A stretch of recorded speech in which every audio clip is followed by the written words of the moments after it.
Party की कमजोरी के खिलाफ मजबूती की दृष्टि से अगर कोई व्यक्ति बोल रहा है तो इसका अर्थ का अनर्थ निकाला जा रहा है। अब क्या जनता दल यूनाइटेड बिहार में बेहद कमजोर हो गई है।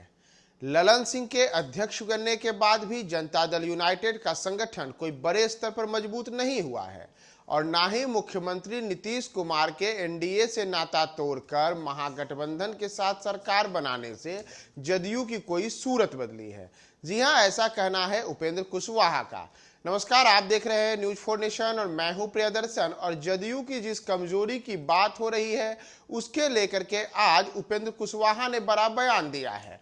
उन्होंने कहा है कि जदयू एक बीमार पार्टी हो चुकी है, इसकी बीमारी का उपचार होना चाहिए और जदयू के नेता भी इस चीज को मानते हैं कि जदयू कमजोर है, जदयू बीमार है। लेकिन मीडिया के कैमरों के सामने आकर के जदयू के नेता भले इस बात को न स्वीकारें, लेकिन भीतर खाने की चर्चा में अक्सर ये बातें होती हैं।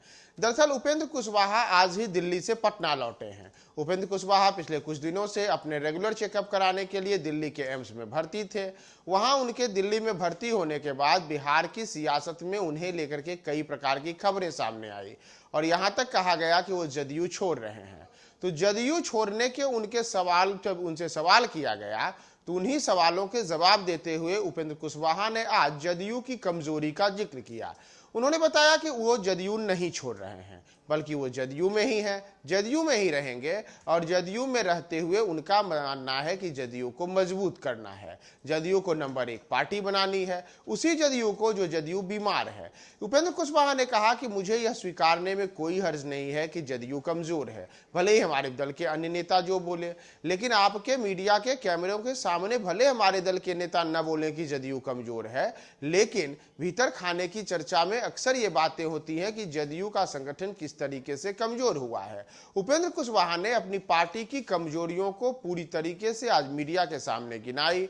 उन्होंने बार बार बताया कि कैसे जदयू को सशक्त करने की आवश्यकता है, इसके लिए इस दिशा में वो क्या प्रयास करेंगे, आगे आने वाले दिनों में जदयू मजबूत हो इसके लिए वो अपने कंधों पर क्या भार उठाने वाले हैं और जदयू की सशक्ति के लिए नीतीश कुमार और ललन सिंह से मिलकर के वो आखिर क्या कर सकते हैं। इन तमाम बातों को आज खुलकर के उपेंद्र कुशवाहा ने मीडिया के सामने रखा।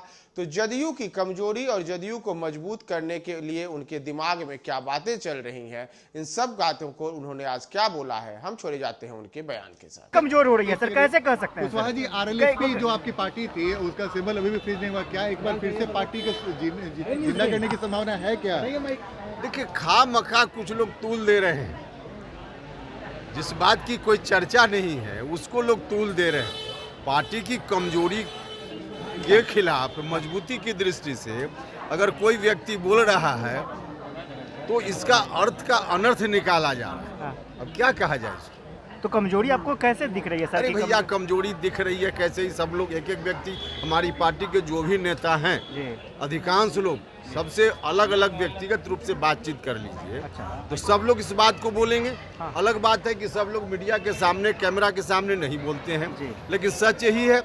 और अगर कहीं कोई कमजोरी है, हम आप बीमार हों तो बीमार है इस बात को स्वीकार करेंगे, तभी तो डायग्नोसिस कराएंगे, ट्रीटमेंट कराएंगे। अगर इस बात को स्वीकार ही नहीं करेंगे तो डायग्नोसिस और ट्रीटमेंट क्या होगा? आपको लगता है कि ट्रीटमेंट की संभावना दिखती है क्या? ट्रीटमेंट होगा? 100% होगा।